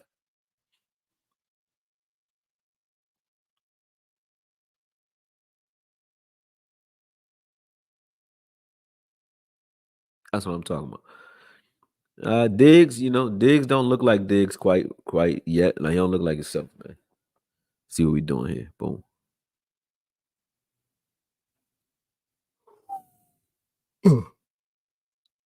Good coverage by Morris.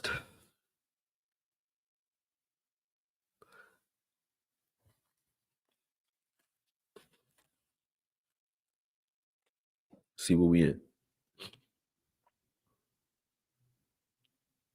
Clark. That was the best play Clark made, I think, in his career, maybe. It was a good one. Double A got pressure. They back off. Boom. Clark is decisive. When Clark is decisive, he actually looks okay. He's still kind of soft at the end. See, he has to beat that man across his face and beat that man across his face. He got to be decisive, or he wouldn't have got there. If he hesitates, there would be a lane right where he's standing right now. He could turn upfield. He can't turn upfield because Clark actually beats them to the spot and boom, slams him down ever so gently. That was gentle because he don't want to hurt that neck. That's what I really don't like about Clark. It's not that Clark's a bad player. I think he's just never going to play linebacker with reckless abandonment, like his hair is on fire, because he's scared to get hurt. Even when he's doing it right, he's still being gentle. I mean, because he has to. I don't like it. I don't like it. He playing like he's playing to not get hurt. You can't protect yourself that way in this game, or it's just going to be over for you anyway. Boom. That was okay edge setting. That was okay. I like the push that we got defensive line wise. And then J. Lou came and was killing. So let's watch Lawson and Osa on this play. I think Osa and Lawson did a good job here. Boom. Osa got upfield some and rerouted this, and so did Lawson. I mean, that's the best I can ask for. Clark is on his way. He crosses this guy's face, and J. Lou beats his block. Okay. So I mean, it was okay from the defense. They did an okay job. I think Clark could have got there sooner, but defense did an okay job on this play. I like what Lawson and Osa did on this play, as far as just getting in the backfield and making him change his step, his pattern, boom, and giving 27 an opportunity to get there.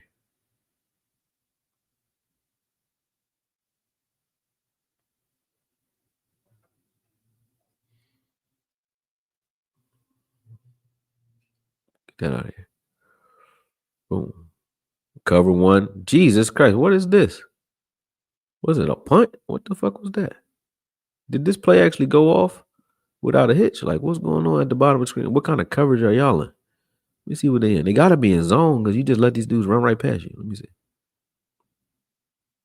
No, they don't know what they're doing. You see this exchange at the bottom? Look at this. Watch this exchange at the bottom. I think they in man. Look at this exchange at the bottom. So this is supposed to be. So sometimes you get a release exchange where, let's say 27, his assignment might be, the outside release you covering man. It's like match man. So let me see if it is match man. That's what I think it is. Let's see this release.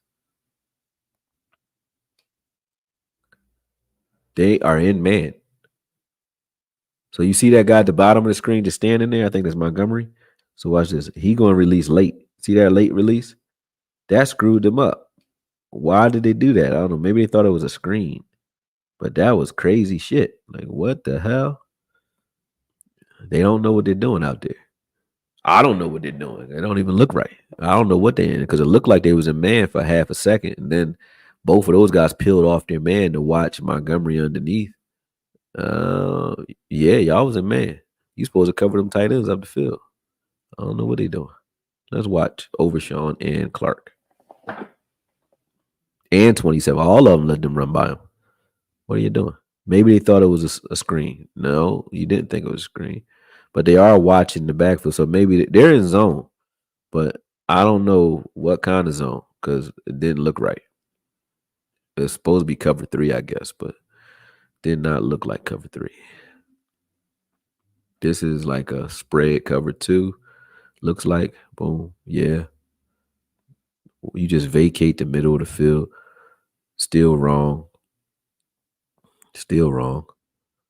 Y'all followed the right guy, both of y'all, but y'all vacated the middle of the field, both Clark and Overshawn. This is Overshawn's play to make. Clark follows, but you see what Clark left behind? This tight end in the middle of the field. They don't know what the hell they're doing out there. Clark he don't even belong over there. That's where Overshawn belongs. And I don't know what the hell he was doing because it's definitely cover two zone. I don't know what the hell Diggs is doing either. Maybe I'm retarded. Let me see. Why is Diggs up the field if it's cover two? Yeah, let's see. Let's play again.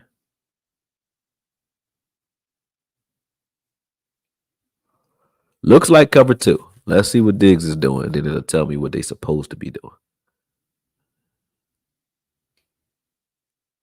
Maybe it's cover four. If it's cover four, but then who has flat? I would say Overshawn probably didn't know the play, and neither did Clark. Because if this is cover four, Clark is supposed to be right here where this tight end is in the middle of the field, and Overshawn is supposed to be hooked to flat out here, and he's not. So Overshawn hesitates because he probably doesn't know what the play is, and that leaves two guys wide open. Because that was where Overshawn was supposed to widen out and get over there.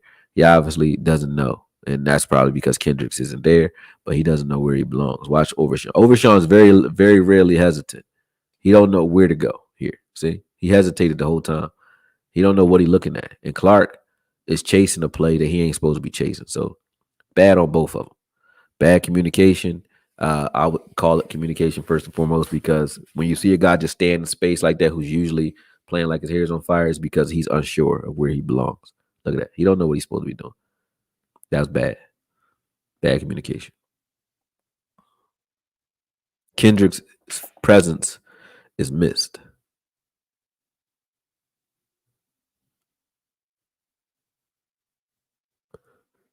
This play right here stung me, man. This was the double flea flicker, John. Killed me.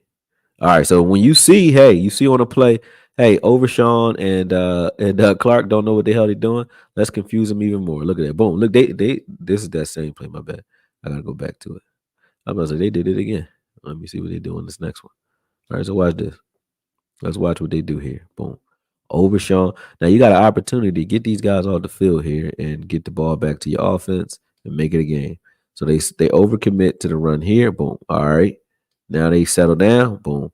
Overshawn is over there. You gotta go now. Overshawn hesitates because he don't know what's going on, and he gets run by. Good play design. Let's see where their tight end comes from. Let's see where he comes from. All right, that tight end is already standing there. You're not a man, but that's still Overshawn's assignment. He's supposed to be right there. Boom. See, Overshawn stops and flattens out and staring at the backfield. You supposed to be peeling off. They just play zone like they just get in space. But I always hate it when you're in zone, right? And you're playing zone. If there's nobody to cover, right? Yeah, you play in space, but you kind of lean towards where the action is. There's no action anywhere. There's no route down at the bottom of the screen. I see why Diggs is standing there. And Clark is trying to get to the middle of the field because he's been vacating it. But Overshawn should just, there's nothing else to do there, Overshawn, other than get to your man. There's only one guy there.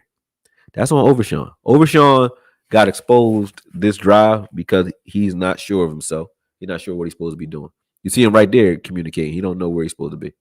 He don't know what he's supposed to be doing on this assignment. Boom. Like that's you right there, Overshawn. You got to peel off. All right, the run didn't happen. You can't hesitate like that. Got to go. They exposed the fact that they knew he didn't know what he was doing on the last play, and they went right at him. And that's just good on their offensive coordinator's part. They went right at him. So when I say, hey, there's fixable problems on this defense, it's not everybody. It's not everybody's just soft. They're also ignorant. Like that's it. That's just a bonehead play from Overshawn. He just didn't know what he's supposed to be doing. It's bonehead. It's not like he wasn't soft on that play.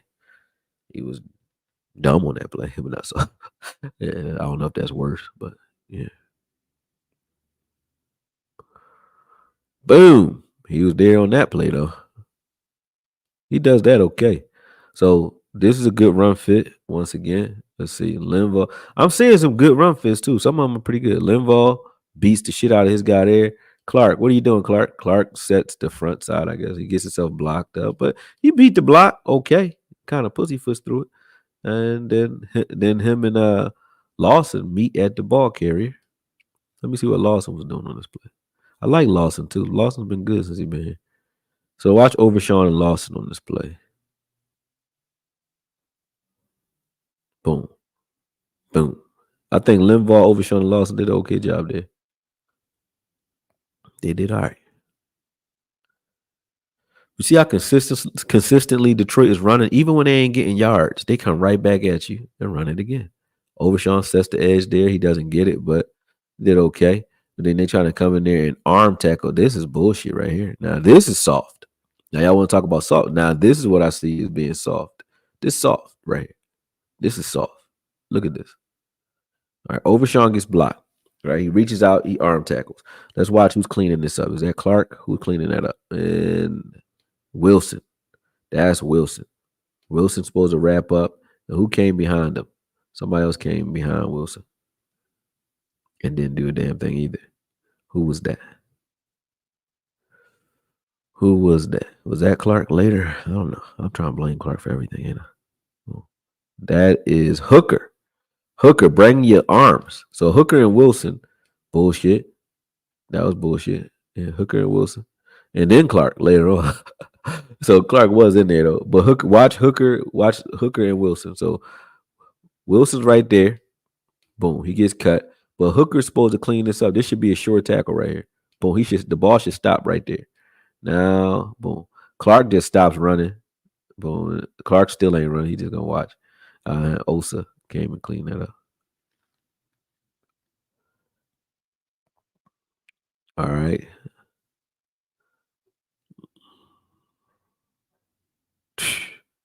Now, how do you get that wide open? Because of motion. And we're in. I don't know if they know what they're supposed to be in.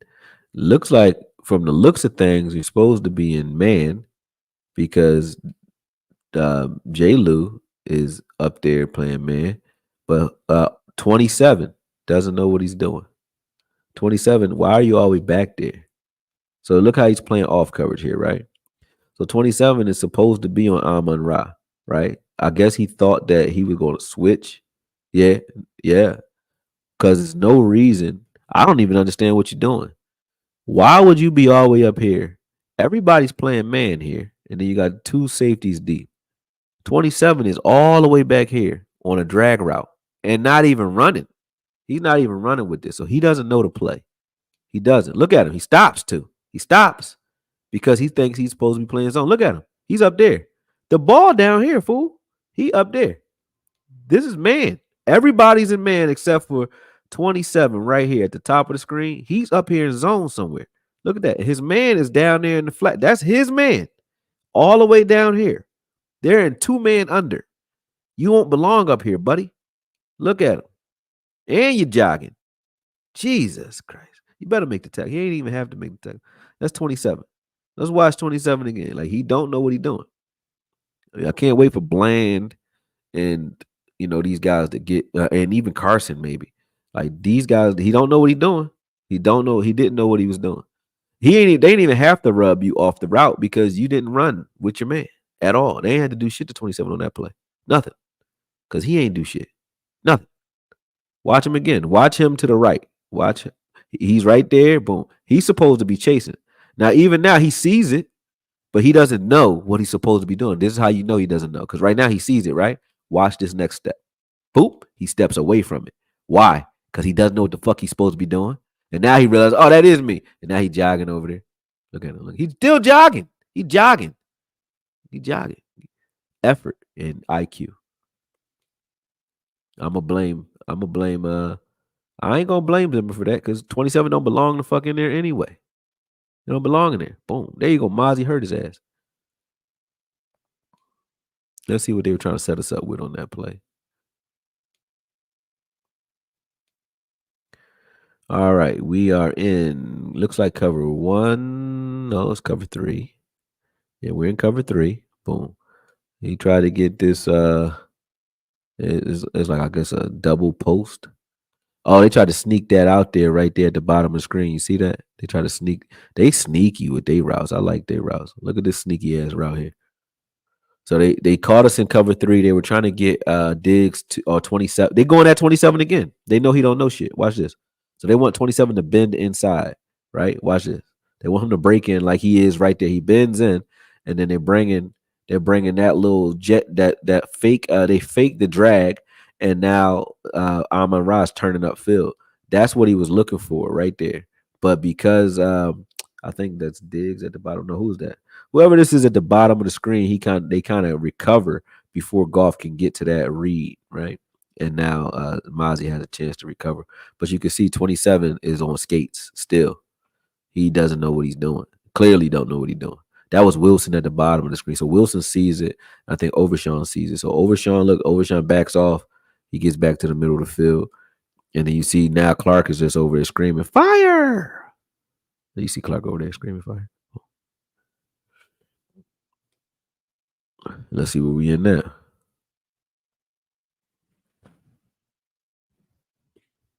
They're definitely a man. Looks like cover one. Match man, cover one. Yep. All right. They get nothing. When they know what they're doing, like when they get the play call in and they know where they're supposed to be, you ain't getting those big plays. It just nothing happens. Like if Goff had to do this all night, you'd have been okay. You know what I mean? But we made it easy for him. Let's see. This was a good play by Carlos Watkins. I think he pushes his man into Goff's lap. Let's see it. You got Tyrus Wheat and KJ Henry as your defensive ends in the game. Like that's how injury. Great play by Watkins there. Watkins just took his man right into Goff's lap and forces a quick throw. Look, he's late to get everybody. Look, he's still communicating. They could snap the ball right now. He's still trying to tell people where to be. He don't know what he's doing yet. That's Clark. Look, Clark don't even know where he at. Waste of space, man. Double A gap pressure. I like these looks. Ew, there you go, Clark. He got knocked out. Yo, even when you do it right, it look wrong, man. He got the LVE curse, man. Look at this. Watch this. This was good because I said, look at how he presses this guy. He was aggressive here. Look, he gets over there on the screen. That was good right there. That was good. Now watch this. Smack. He gets knocked the fuck out. Get away from the pile if you ain't gonna come bring no heat, man. I just who was that? Overshawn to knock him out. And boom, boom. Yep. Bam. Overshawn is crazy. This is what I'm talking about, though. Look at Overshawn on this play. Overshawn psycho. Watch this. Look. He just dove through the sky and knocked Clark right out. Watch Overshawn again. Y'all ain't never seen LV make no. You never seen LV or Clark sacrifice their body like this. This is why I like him. He might not play for very long, but damn, shit. Look at that. Yeah, that's Brian Dawkins type shit. He crazy. He's crazy. Now it's 4th and 2. Y'all did a good job of stopping them for 3 downs. It should be a field goal here, but let's see what y'all do. Boom. Get into the backfield and don't stop shit. That was good run fits, but y'all just didn't get there fast enough, in my opinion. But let me see from another angle what's going on here. We're going to do a part 3 to this, too, because I'm going to have to go get my daughter in a split second. So Lawson and Watkins. Watkins is playing pretty well. This was on Clark, you got to go, man. Look, you're supposed to go here. I keep saying Clark name. I know y'all think I'm picking on him, but this is the difference between stopping them on 4th and not. Like you see, watch Hooker. Hooker sets a good edge. So you ain't going out there. All you got to do if you're Clark is commit somewhere. Commit, Clark. He never commits. And that little extra right there, that's where that first down comes from. Watch the first down. Like Gibbs doesn't get the first down until he reaches at the end of this play. If Clark just goes in here and makes a mess, just commit. Even if he gets blocked and just fills, that leaves Wilson with a kill shot. So now Lewis has a kill shot because he can now go in there and make that hit because Gibbs doesn't have anywhere else to go with that football. Clark just went and got himself blocked on 4th and 2. Watch Clark again. Just watch. I like what everybody's doing here except Clark. Watch this. I'm serious. Watch this. Lawson and Hooker set a pretty good edge, and then you got this guy that's right in front of Gibbs right now. That's Watkins pushing that guy into Gibbs's lap. Boom. If Clark commits, Clark is just watching. What I don't know what he's. Even if you were watching to see what, like if he got to the outside, you weren't gonna make it because you get yourself blocked. Too much hesitation. So they got that first down on that. Thank you, Clark. Motion. Boom. Good run fit, not bad. The run fits were definitely better. Okay, this game they still got ran through, but they were better. They just got a lot of opportunity. Here we go, boom. Mozzie, good push, good push. That was a good push. You didn't make the play though, but good push. You forced a cutback. Let's see who else is there. We looking at Morris just trying to communicate too. Hold on a second, people. That's one of my clients. Yo, way. Hey, Mr. D, Yes, sir. you gonna bring me a burger or something good? Yeah, I got you. What you want? Some Wendy's or something? Yeah, All right, I'll bring it. When what time did you talk to the service coordinator today? not that yet. She said she'll be at 3. She said no later than 3:30. All right, yeah, I'll be there around the same time, around 3:15. I'll grab it for you though. I got you. Okay, thank No problem. Okay, people. Yeah, but that wasn't a bad run fit. Not bad. Good push up front. Let me see what the linebackers are doing.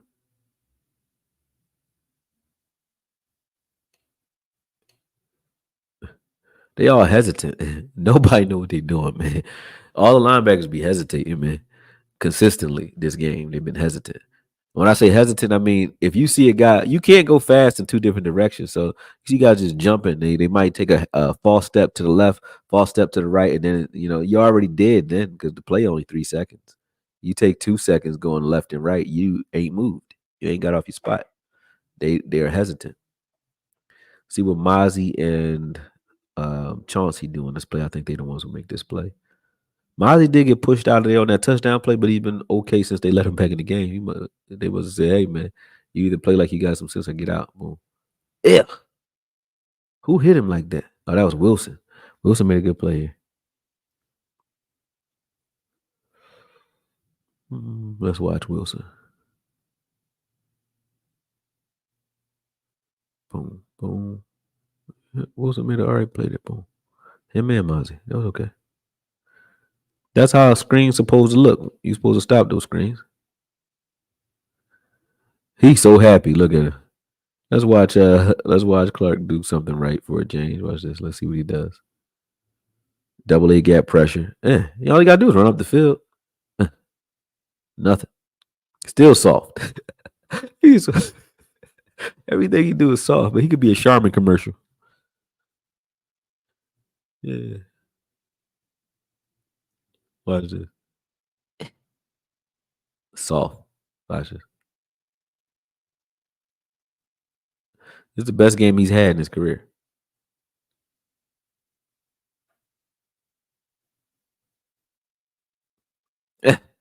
Who is that? That's Chauncey. So the run fits, like I said, the run fits were better in this game. We didn't buy them enough time offensively as well. Look at that was beautiful. That was the best I think we've done it today or this game. This drive right now, this drive that we're looking at, run wise, they've been solid. Boom. Chauncey beat the shit out of that guy. We need to see more of that. I like Chauncey on the field more though. Chauncey's definitely a player. 300 pounds, and you know what I mean. All right, so now we're in good position. Let's see. We show that double A gap pressure. They got the call out late. Boom. What are they running and what are we running? Looks like cover two. Motherfuck. Osa, you in front of the ball, bruh.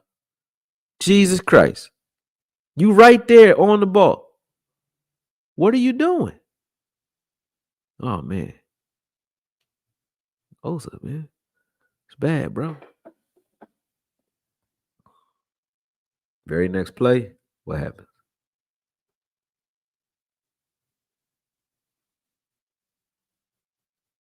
Let's see what we were in on this play because I don't know what's going on. He had too much time for sure. It's 3rd and 9 now. You just had him at 3rd and 15, 3rd and 14. Now it's 3rd and 9. Now what are we in? Is it still cover two? Yes. You're running cover two. You got Clark in the middle of the field. Clark's in the middle of the field just wasting space, not knowing who he's supposed to chase. and then the safeties aren't driving on this. Like, there's nobody else over there. Ain't nobody else in the zone to be playing with. What are you looking at? If you're a hooker, let's see what's threatening. Ain't nothing threatening Hooker up the field. There's no reason for him not to drive right now. Boom. Like, there's nobody else top side. So look at the top route. There's nobody else. Boom, boom, boom. Drive. You supposed to be driving, Hooker. He slipped. That's what it is. Okay. I'm about to say, why you ain't drive on that ball? He slipped coming out of the break. Come on, Hooker. You got to break that up. Like that, they gave it straight to you. Gave it straight to him. Watch this.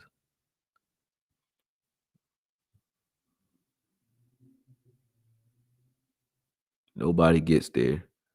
Why y'all playing contain against Jared Goff? None of look at the defensive end. Now this is scheme. Like, this is a scheme problem. I don't know why you would call this 3rd and 9. Why are you playing contain on 3rd and 9 against Jared Goff? Look at the defensive ends. Look at them. Neither one of them get off of anything. They're not trying to. I do like when you what Chauncey did here as a defensive end, because what I said was, when you see those jet motions, get out there and widen that out. So he took that screen away just in case that was a screen, a little jet screen. But yeah, nobody's moving. Then you got all that time back there. That's too much time. On 3rd and 9, if Micah was there, there's no way Goff has this much time if Micah was playing. No way. Well, not on 3rd and 9. Yeah, no, he'd be a dead man. Dead man, dead man, dead man, dead man. Boom. You supposed to drive on that though, Hooker. All right, people. We're gonna watch one more. And then I gotta bid you adieu because I gotta go get my daughter and I gotta go see one of my clients. All right, boom. Not a bad run fit there either. These ain't horrible run fits, folks. Not this one. Look at this. I've seen worse. Clark actually did okay on that one. Look at Clark. So we're looking at Clark and Wheat and Linval. So Linval takes the double team.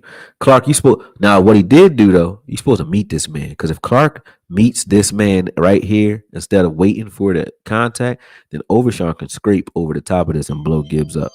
Can't be done because he did it wrong. He can't be done because he did it wrong. Let me see. Boom. Yeah, he waits. He waits. But he still made the tackle because Gibbs just made the wrong cut. But Clark, you got to be crazy. Like right now, when they come around this corner, you supposed to just meet that with your shoulder right now. Look, he waiting still. Waiting. He waited for the contact. He's just lucky that the guy just didn't bother to block him. If he would have, he would have got blown off the ball. Are we going to finish these later? Let me see what y'all guys are talking about in here. All right.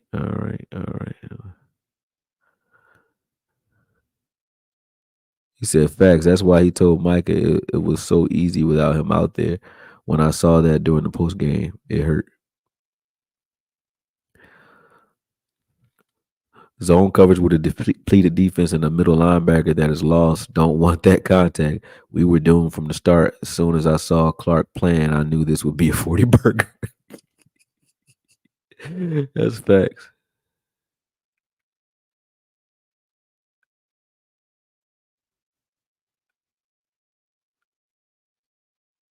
That's facts. He said Buddy Johnson needs a chance to play for sure. Yeah, I would agree with all y'all on that.